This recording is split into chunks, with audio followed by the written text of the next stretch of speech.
Hi, I'm Mark from Valor XL. Thanks for joining me. Today, I'd like to talk to you about hosting a workshop. Maybe that's something you've never given any serious consideration to, but think about it. You know how to do things that other people may not, and probably they want to learn, so why don't you be the one to teach them? That's basically the concept behind a workshop. And what's really interesting is if you structure a workshop properly, it can really be mutually beneficial for you as the presenter and also for the attendees.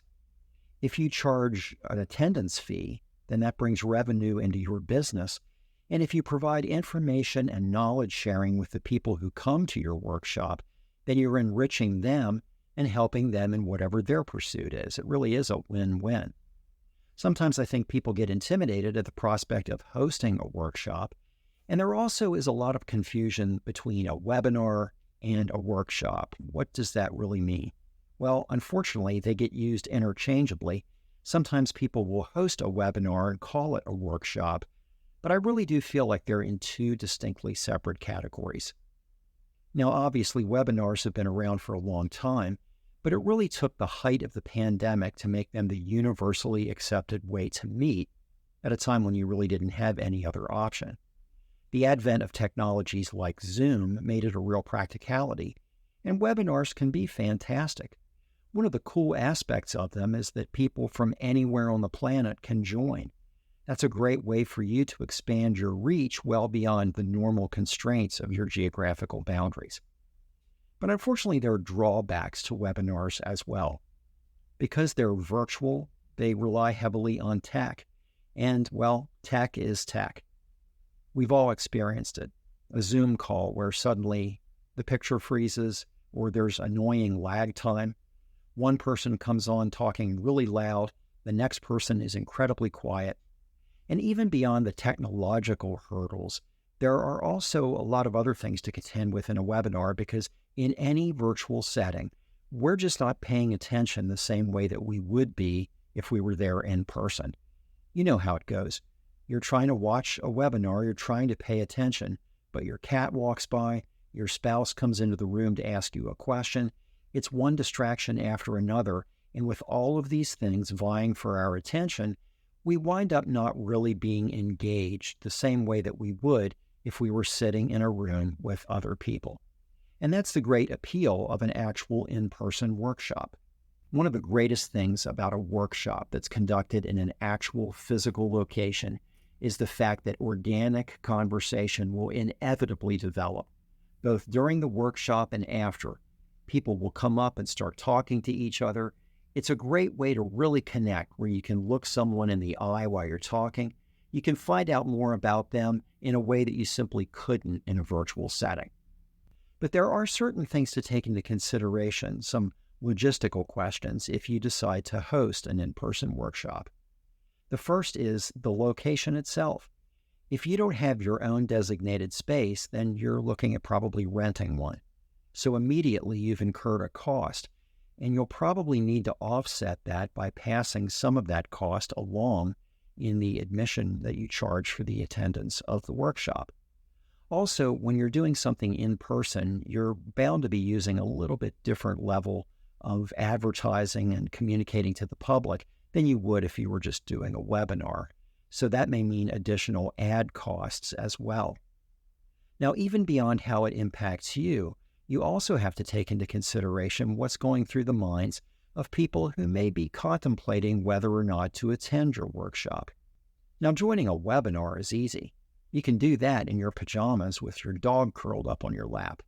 But if you go to a workshop, you have to dress up, drive across town, or maybe even from another town, park somewhere, possibly have a long walk between the parking area and the venue. And these are the kinds of things that can be deterrents to people.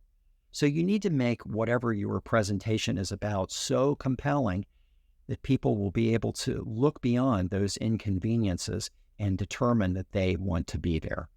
I'll go ahead and jump to what I think is the most critical part of any workshop: content. That's why you're doing it in the first place. Even if you're not charging an admission, if it's just a free workshop, people are still taking time away from their busy day to come and listen to you. make it worth their while. So the two things you never want to do are A, have bare bones material that you try to pad to fit the allotted time, or B, take 5 hours worth of highly technical training and try to cram it into 45 minutes. No matter which one of those you do, you're bound to frustrate people and make them wonder why they even came in the first place. Be very conscientious about what you want to present and very determined as to how that fits into the allotted time. Speaking of allotted time, it's also really important that you build breaks into your training sessions. If you're meeting for more than an hour, you have to have some designated restroom time and a chance for people to get up, stretch their legs, walk around, and talk among themselves. The other important thing to consider is that people who come to your workshop, like most people today, probably will have a really short attention span. So you need to do something to capture and hold their interest. An important thing to do up front is an icebreaker activity. Now that can be a game or just some fun thing that you get everybody involved in, but the main emphasis needs to be engagement. Do something that gets people interacting with each other. It makes everyone feel more relaxed. There's bound to be some laughter and a little bit of humor involved. And when people do finally sit down to listen to you, they'll be in a much more receptive frame of mind. Plus, you've already sown the seeds of a group dynamic, which will always work in your benefit as the presenter. Another thing to take into consideration is the fact that depending on when you've scheduled your workshop, you may be overlapping major meal times. So that could require you to provide catered food. There's another expense. Maybe you can get by with just serving light refreshments, but whichever approach you take, be mindful that people want to feel relaxed and comfortable, and the more so, the better. If people really feel like they're glad to be where they are, they're more willing to stay and listen to everything that you're bringing to them. Another important thing to remember is that most people tend to be visual learners. That's really important. Don't expect them to simply sit there for an hour hanging on your every word.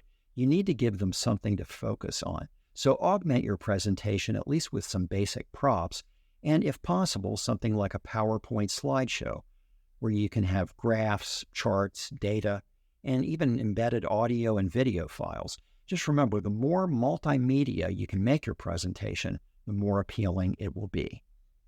It's also important to have activities that you scatter throughout your workshop that engage people.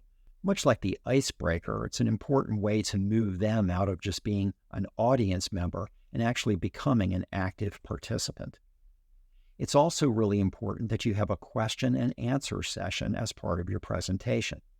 It's really the last chance for folks to pick your brain about whatever topic you were discussing. If there was something you didn't cover or that they didn't fully understand, it gives them one more opportunity to glean from your expertise. One other thing I really want to encourage you to remember is that it's your workshop. You are in charge. Inevitably, there will be situations where things start to get a little bit out of control.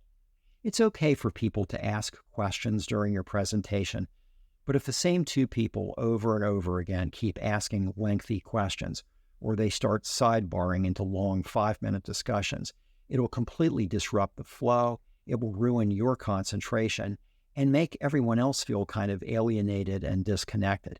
Find a diplomatic way to get a handle on that early on, and it'll be a much better presentation for all parties, including you. And one of the key elements of a workshop is what you do at the very end. And I think there's no better way to conclude your presentation than with a survey. Now, a survey serves two different purposes. It helps the attendees to feel valued. It communicates to them that you care about what they think and what they have to say.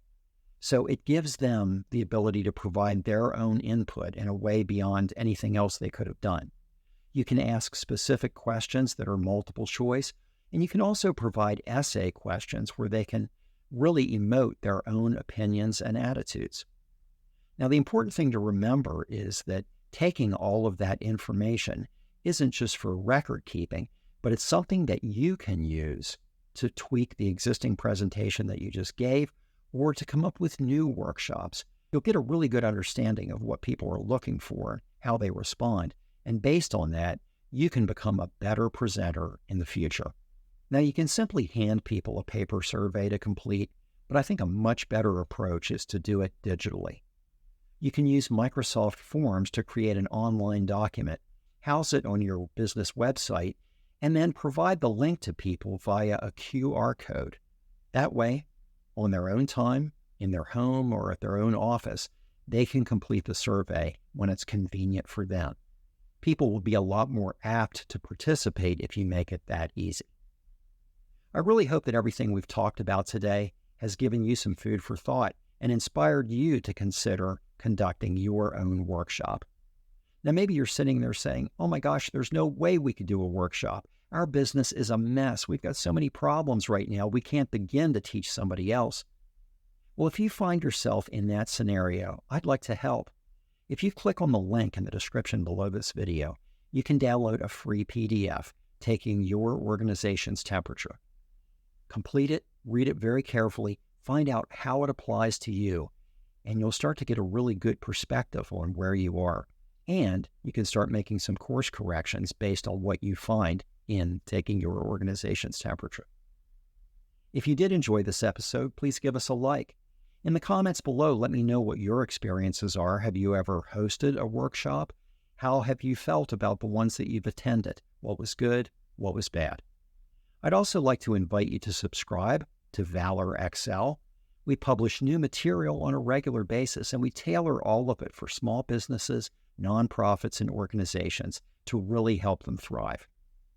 I appreciate you joining me today. Please come back for the next installment. Remember, at Valor Excel, we're committed to helping you do smart work. Thanks again for joining me. I'll see you next time. Until then, goodbye for now.